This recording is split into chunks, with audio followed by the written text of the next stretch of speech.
Tac, tac, tac.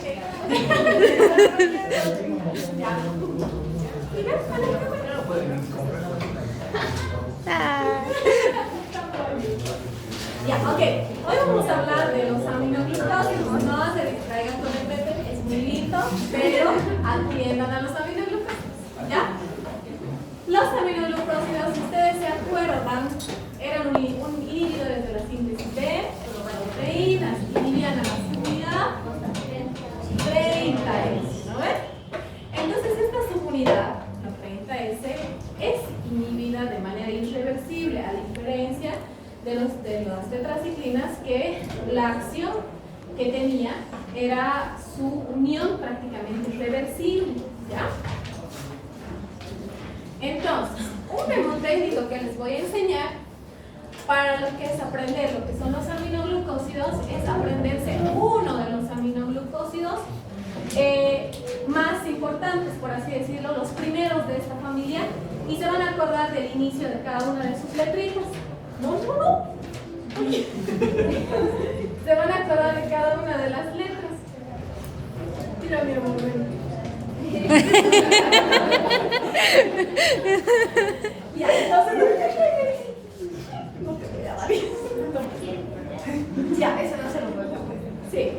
Entonces, acuérdense, aminoglucósidos, ¿se acuerdan de la gentamicina? Y le añaden una K. ¿Listo? La G de la misma gentamicina. ¿Listo? La E de streptomicina, que es una alternativa de segunda línea para el tratamiento de lo que es tuberculosis. ¿Listo?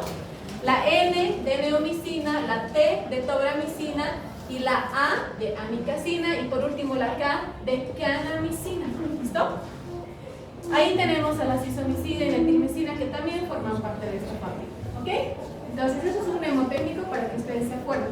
Basta que se acuerden solo de la gentamicina y cada una de las palabras G, gentamicina, E, streptomicina, N, neomicina, T, tobramicina y A de amicacina. Ese es un buen mnemotécnico para que ustedes lo tengan. ¿Listo? Ahora bien, no todos son de uso ampliado. Por ejemplo, la neomicina es sumamente nefrotóxica y su uso se ha reservado solamente a la vía tópica. Pero no me sirve, por ejemplo, cuando hay una solución de continuidad, una herida que está infectada. Si está infectada, no penetra bien.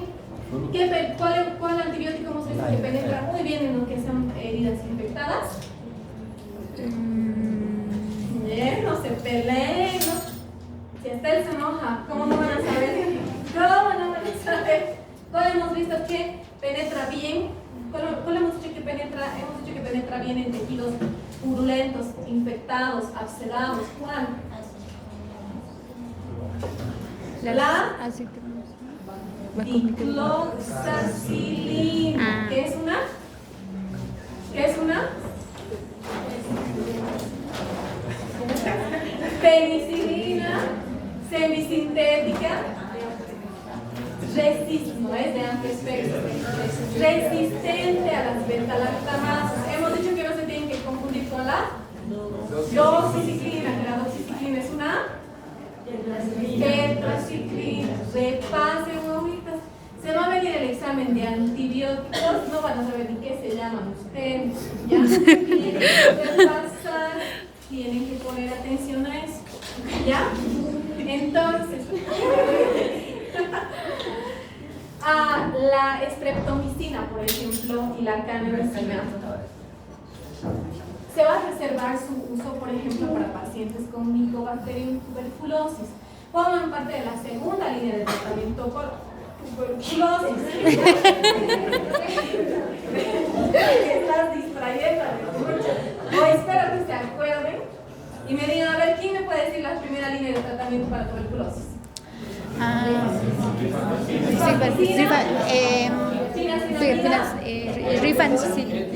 Etambutol, sí, etambutol, isoniazida.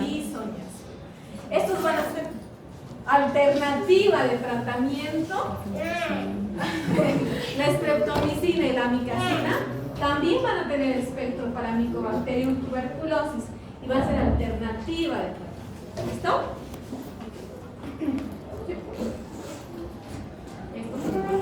¿Ya? Su mecanismo de acción. ¿Listo?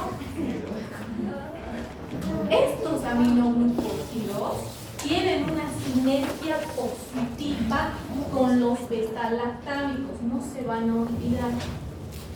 Su unión irreversible a su subunidad 30S hace que alcance un efecto no solamente bacterioestático, sino también bactericida, y más aún si yo lo potencio con el uso de beta-lactámicos como la penicilina o la vancomicina.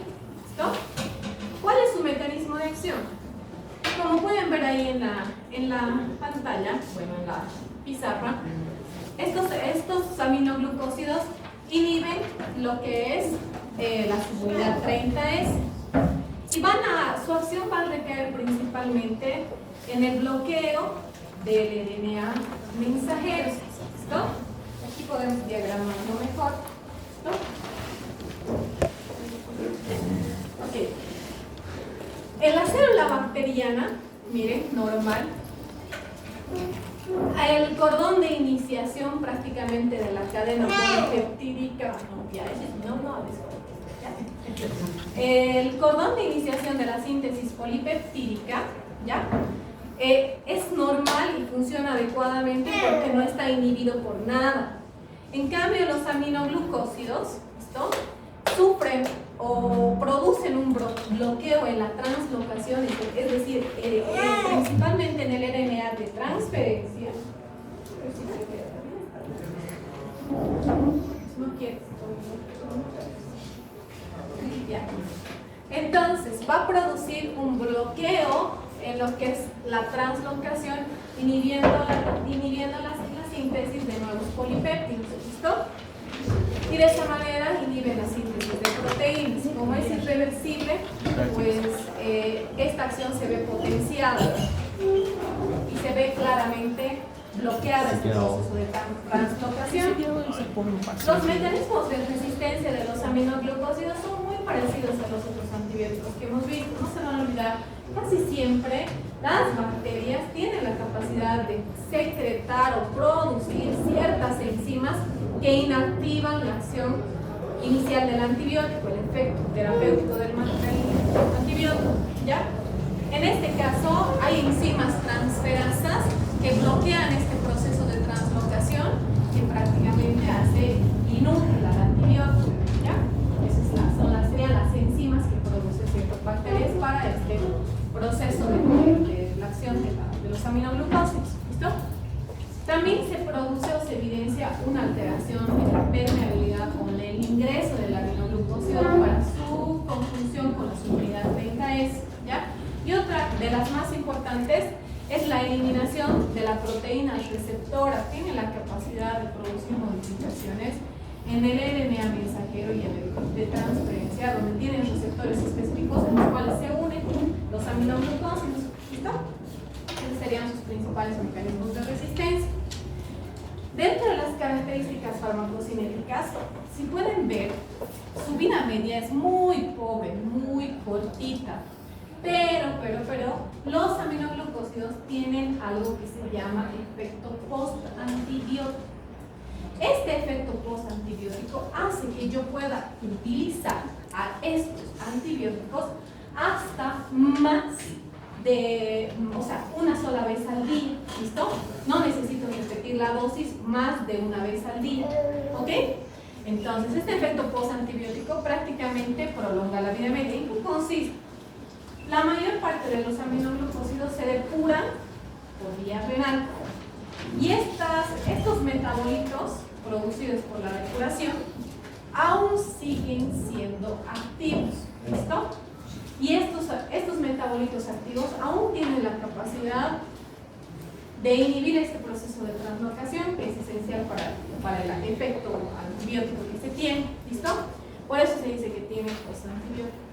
Ahora, tiene una sinergia positiva con los beta-lactámicos en general, ¿ya? Especialmente cuando estamos hablando de, no sé, una endocarditis infecciosa o por estafilococcus, por ejemplo, ahí me viene bien la asociación de una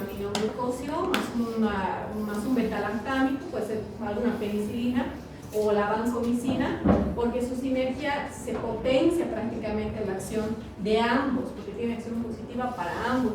Y a altas dosis sí se ha evidenciado, bueno, las dosis plenas que se utilizan estos agentes, sí se ha evidenciado que aparte de alcanzar ese efecto bacteriostático, tienen ese efecto bactericida, más aún potenciado por ciertos beta-lactanos. ¿Listo?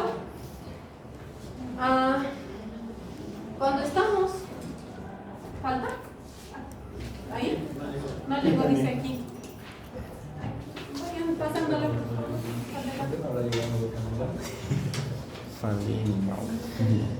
Sí, por aquí empezó. Ya. Entonces, la mayor parte de las veces, este efecto que se tiene, que se prolonga por más horas de la vida media que usualmente tiene, solamente me hace versátil a este agente una vez al día, no necesito más, exceptuando cuando estamos ante infecciones severas, como una endocarditis infecciosa o como en una endocarditis por una válvula protésica. Ahí yo puedo utilizar 2 o 3 veces al día. Sin embargo, lo primero que tengo que evidenciar es la función renal de mi paciente. Porque si tengo un paciente con alteración de la función renal, yo no puedo dar aminoglucósidos, ¿ya? No se olviden que los 3 efectos adversos de los aminoglucósidos son nefrotoxicidad, ototoxicidad y puede llegar, la cannamicina puede llegar a producir un bloqueo neuromuscular, ¿ya? Entonces, mucho ojo con estos efectos adversos, especialmente relacionados con la función renal. Habrá que hacer ajustes de dosis siempre y cuando la depuración de creatinina no baje a más de 55, ¿ya? Pero si es más, no, es preferible no utilizar. ¿Listo? En cuanto a la streptomicina, ahí están las dosis que se utilizan por miligramos por kilogramo de peso, precisamente para tener un marco de referencia mucho más específico para mi paciente y evitar daño renal, porque a altas dosis, mientras altas dosis se administran al paciente, más probabilidad de daño renal tiene. Entonces se administra también kilopeso, al igual que los pacientes pediátricos. Aquí tienen las dosis. Esta streptomicina es considerado útil como segunda línea para Mycobacterium tuberculosis. ¿Listo? Entonces, de hecho es considerado, al igual que la amicacina, como un antibiótico para bacterias multidrogoresistentes, bacterias QMDRs, como lo es, por ejemplo, la Mycobacterium tuberculosis. Como favorezco a que se produzca resistencia a la primera línea que ustedes me han mencionado hace un momento, cuando generalmente se produce abandono de tratamiento, ¿verdad? Que ya sabemos que para erradicar, ni siquiera erradicar así por completo, pero por lo menos para minorar a la Mycobacterium tuberculosis, pues tengo que hacer un tratamiento prolongado, estamos hablando de meses, ¿no? Entonces muchas veces no logro afianzar el tratamiento adecuadamente con mi paciente y me hace abandono de tratamiento. Vamos a hacer, no se olviden, una vez terminado antibióticos, inhibidores de la síntesis de ácidos nucleicos, vamos a hacer guía práctica solo de antibióticos. Luego vamos a avanzar tuberculosis y vamos a hacer guía práctica de tuberculosis, pero va a estar lógicamente en relación a lo que avancemos, pero principalmente en relación a los manuales establecidos por el Ministerio de Salud. Por eso, si alguien me hiciera el favor de descargarlos y subirlos al grupo, les agradecería. Yo los tengo o me hacen recuerdo y yo los voy a subir, pero váyanlo leyendo, porque hemos visto que los esquemas en Chile, el año pasado hemos visto y hemos comparado con los de sus compañeros, y en Brasil son muy parecidos, ¿ya? De hecho, aquí también creo que alguien me va a hablar de tuberculosis multidrogoresistente, uno de los artículos que me están presentando, entonces ahí vamos a reforzar esa parte. Y lo mismo va a pasar con antirretrovirales, ¿ya? Para el manejo de VIH. Además de esto, también tiene acción para una bacteria muy temida, ¿no? La Yersinia pestis. Esta Yersinia pestis, que produce la temida peste bubónica. ¿Sí? ¿Ya está? No, no he visto. ¿Nadie falta? Ok. Para la Yersinia pestis me puede servir también para la tularemia que hemos visto en la anterior clase, y también para la brucelosis, ¿no? Por eso es importante tener en cuenta que debo evitar el consumo de leche no pasteurizada. ¿Listo? Ok. ¿Cuáles son los efectos adversos de esta? Esta streptomicina es más que todo tóxica, ¿ya? Pero no solamente tiene la capacidad de disminuirme la capacidad auditiva, ¿ya? La agudeza auditiva, sino también tiene la capacidad de producirme alteraciones vestibulares, produciendo tinnitus, produciendo mareos, ¿ya? En los pacientes, ¿listo? Entonces, ojo con ello, ¿ya? Puede provocar cierto grado de hipersensibilidad o ese tipo de reacciones eritematosas que ustedes ven acá.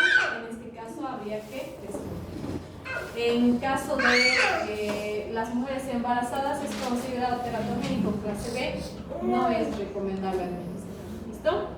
La gentamicina, por su parte, está reservada para infecciones graves. Es nefrotóxica por excelencia, así que voy a primero vigilar o evidenciar primero una función renal estable para poder administrar, especialmente por vía sistémica para endocarditis infecciosa. Pero ahora hoy por hoy su principal uso está relacionado a la parte tópica, pero esta gentamicina, como pueden ver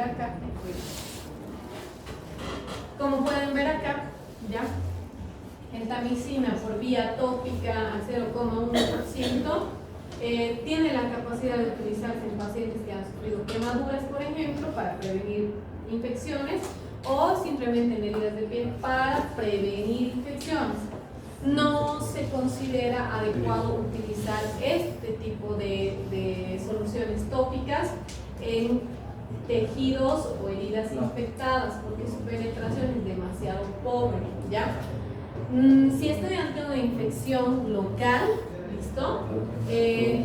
Lo ideal es hacer tratamiento sistémico, ¿ya? Para evitar la diseminación sistémica. Lo que también, otro uso que también se utiliza mucho es cuando instauramos un catéter venoso central y, bueno, pues alrededor del catéter se pone gases y todo eso, y previo a la gasa se puede utilizar esta pomadita de gentamicina, esta solución tópica de gentamicina. Otra de las alternativas de uso tópico es en conjuntivitis bacteriana. Aquí tenemos a la gentamicina al 0,3% en solución oftálmica. Me sirve para conjuntivitis bacteriana. ¿Cómo diferencia una conjuntivitis bacteriana de una conjuntivitis viral? Secreciones de tipo purulenta, ¿no ve? Mira, el paciente al día siguiente va a dormir, se va a despertar, ni sus ojitos va a poder abrir, ¿no? Cuando es bacteriano. Lógicamente hay que hacer una limpieza con agua fisiológica y adicionalmente hacer tratamiento con gentamicina, que se va de los usos más principales que tenemos hoy en día de la gente. Se puede administrar por vía intratecal cuando tenemos meningitis por gram negativos. Uno de los principales aspectos de los aminoglucósidos son las bacterias gram negativas. Obviamente no es mi primera elección, ¿ya? Pero yo puedo llegar a administrar por vía intratecal cuando, no sé, mi primera alternativa, que son los ciclosporines de tercera generación, no han surtido el efecto que yo requiero. ¿Listo?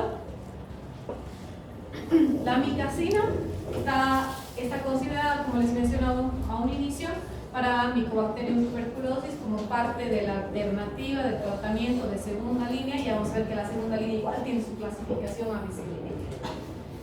Para las Mycobacterium tuberculosis, estas dosis 10 a 15 miligramos por kilogramo por día, pero también tiene efectos para proboscis, pseudomonas, entre otros, aunque siempre se lo va a reservar para Mycobacterium, especialmente en nuestras áreas que son endémicas, para Mycobacterium tuberculosis. ¿Listo? Esta amicacina también sirve para infecciones graves, generalizadas, incluso infecciones del tracto genitourinario complicadas, infecciones intraabdominales complicadas, incluso la osteomielitis o infección de piel, tejidos blandos, perdiaquías se han diseminado, ¿verdad? La tobramicina puede ser utilizado en fibrosis quística. La tobramicina puede ser utilizada en fibrosis quística, puede ser utilizado también mucho hoy en día en este tipo de soluciones oftálmicas, a 0,3% igual, Lo mismo para conjuntivitis bacteriana. Es una de las principales utilizaciones porque ya vamos a ver más adelante que estos agentes lamentablemente tienen efectos adversos a nivel renal. ¿Listo? Esta neomicina habíamos dicho que está reservado, por ejemplo, para la vía tópica. Una de las razones por las que está reservado para la vía tópica es principalmente porque tiene un alto grado de nefrotoxicidad. Pero además de ello, también te va a barrer con todas las bacterias que conforman parte de tu microbiota normal, igual que las tetraciclinas, ¿se acuerdan? Las tetraciclinas barrían con toda tu microbiota, no solamente del tracto gastrointestinal, sino también de la mucosa oral y de la mucosa vaginal. Por eso la paciente en este caso tendría riesgo a infecciones oportunistas como candidiasis, ¿no? Entonces tienen que estar presentes esos probables efectos adversos. ¿Listo?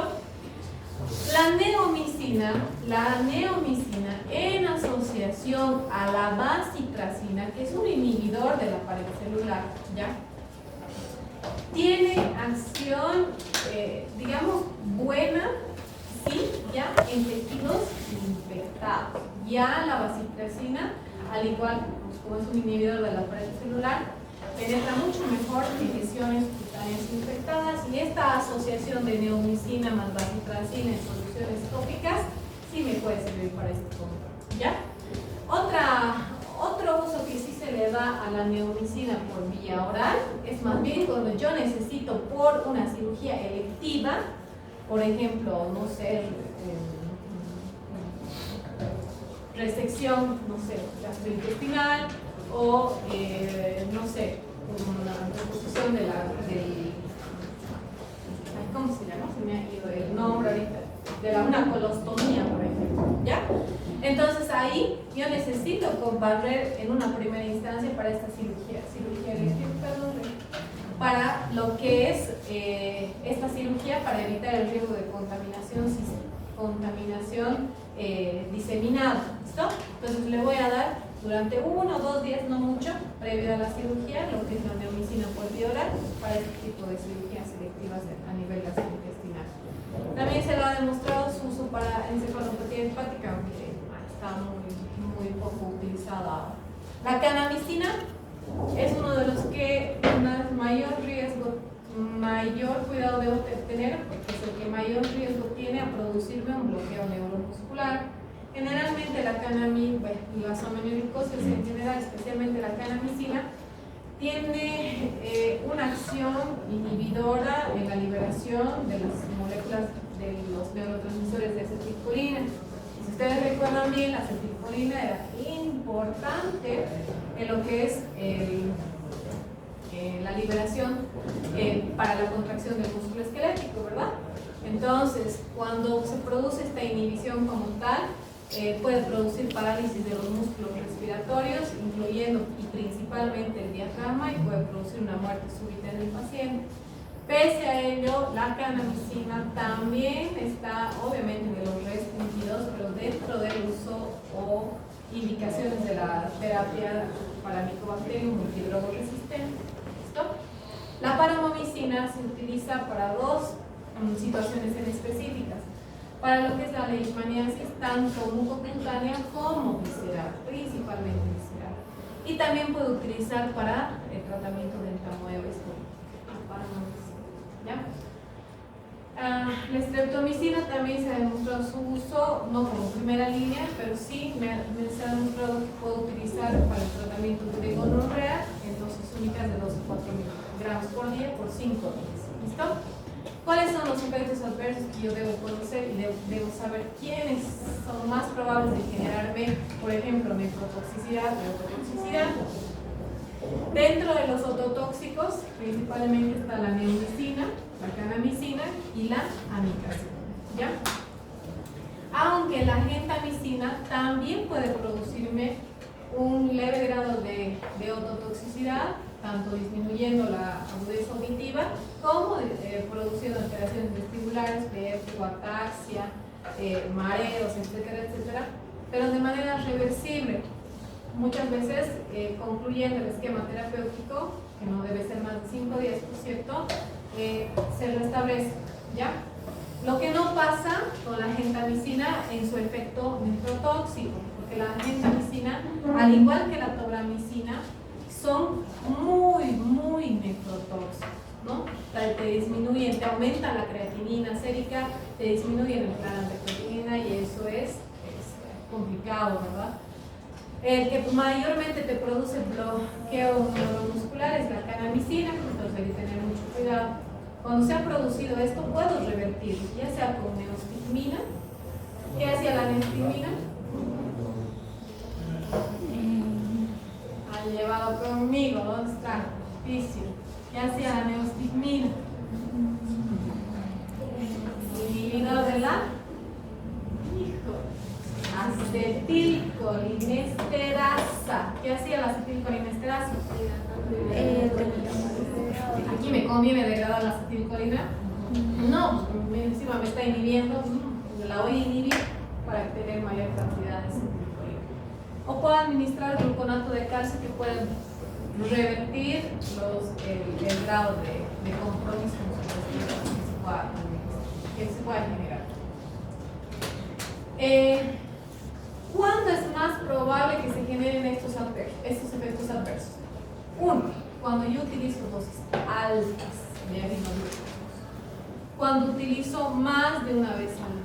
Por eso habíamos dicho que en endocarditis, por ejemplo, en una válvula protésica, puedo utilizar más de un día, pero cuando la función renal de mi paciente esté preservada y vigilando al segundo día cómo vamos con la función renal. ¿Listo? Entonces, cuando utilizo a dosis altas, cuando utilizo un tiempo mayor al establecido para este grupo, que son 5 días, o cuando estoy ante pacientes ya con insuficiencia renal, o en pacientes longevos, en pacientes ancianitos, que ya sabemos que por la edad, pues el grado de función renal no es la plena, ¿no? Es la óptima. Pues tiene mayor probabilidad a que se generen estos efectos adversos. Además, cuando yo estoy haciendo uso de estos aminoglucósidos con otros agentes, igual de nefrotóxicos, ¿no? Como diuréticos. Listo. Eso sería aminoglucósidos. Preguntas, dudas. ¿Se puede dar una penicilina? Sí. Vamos a proseguir con los inhibidores de la síntesis de proteína, pero los que van a inhibir a la subunidad grande, a la subunidad 50S. Como fármaco, como primer grupo que vamos a ver son los hermosos macrólidos, porque estos hermosos macrólidos van a ir y van a reemplazar prácticamente cuando yo estoy ante hipersensibilidad, por ejemplo, de penicilinas o todos los grupos de penicilinas que son prácticamente de amplio espectro, o haya resistencia a estos agentes. Entonces son la segunda línea en cuestión cuando yo tengo este tipo de situaciones, ya sea hipersensibilidad a las penicilinas o en su efecto resistencia a estas, que también es muy usual por el uso indiscriminado que se da, ¿no? Entonces, no se olviden que también pueden ver 2 artículos, uno donde prácticamente está resumido todo esto, lo de los agentes, todos los antibióticos, bien puntual, bien resumido, pero no se lo estoy subiendo ahora, el otro día me he dado cuenta, porque prácticamente me gustaría que amplíen más sus conocimientos y después subirlo al artículo y que sea más puntual. De eso me van a hacer un resumen, ¿ya? Y luego vamos a abrir un foro de un artículo, pero obviamente va a estar abierto a que todos y cada uno de ustedes busquen información acerca de lo que es la resistencia antibiótica. Yo voy a subir 2 artículos en cuestión de resistencia y ahí vamos a hacer un foro donde tiene que ser participativo. Participativo de 2 formas. Uno, subiendo yo mi propio comentario, digamos, yo voy a participar, voy a subir mi comentario, pero aparte voy a comentar el comentario de otro. ¿Puedes entender? Entonces, Paulito va a ejercer su comentario y me va a decir, por ejemplo, yo no creo en la resistencia antibiótico-terápica, y yo voy a ir y voy a refutar y voy a decir, compañero, no es correcto lo que estás hablando porque hay evidencias científicas de esto. Entonces, tienen que haber 2 participaciones. Una propia de ustedes y otra en respuesta a alguno de sus compañeros, a cualquiera de los compañeros. ¿Estamos bien? Ya. Ahora sí, todo eso va a estar en plan. plataforma. Digo, tenemos que reactivar. Listo. Los macrólidos. A ver. Los macrólidos generalmente se clasifican por la cantidad de número de átomos que va a tener su anillo macrolactónico. ¿Listo? Los primeros que se han producido son los de 14 átomos. Tenemos a la eritromicina y a la claritromicina, que son los que más se utilizan de este grupo, que tienen 14 átomos, pero también tenemos a la roxitromicina, que también forma parte de esto. Dentro de los de 15 átomos está uno de los antibióticos más utilizados, que es la acitromicina, porque van a ver que las características farmacocinéticas entre la eritromicina y claritromicina y la acitromicina cambian mucho. Ni siquiera comparten características farmacocinéticas. Farmacodinámicas sí con su mecanismo de acción. ¿Listo? Esos son los que más se usan y los que vamos a hacer más puntualidad ahora. ¿Ya?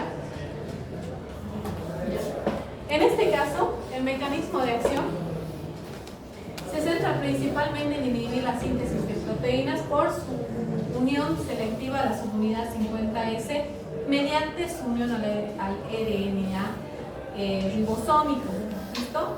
En este caso, no va a bloquear la síntesis del polipéptido, sino va a bloquear la salida del polipéptido. Entonces, ese va a ser su principal mecanismo de acción de los macrólidos. ¿Ya?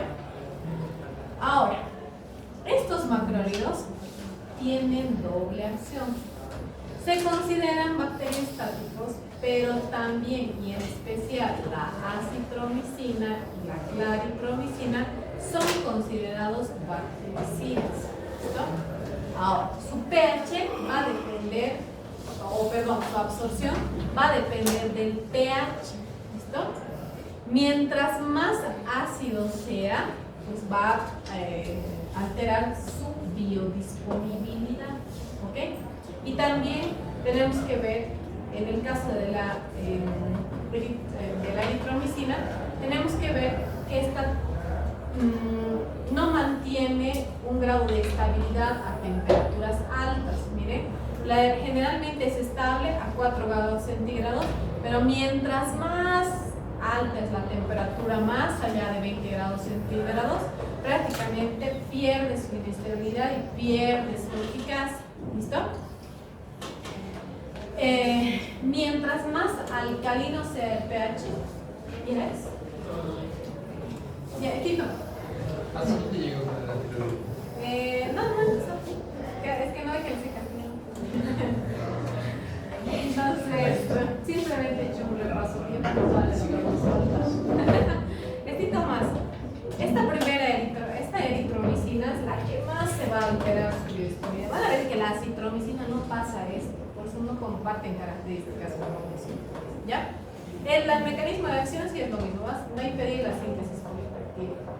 Todos los macrólidos tienen un amplio espectro, miren, o sea, gram positivos, micoplasmas, especialmente micoplasmas pneumoniae, legionelas, clamidias, H. pylori.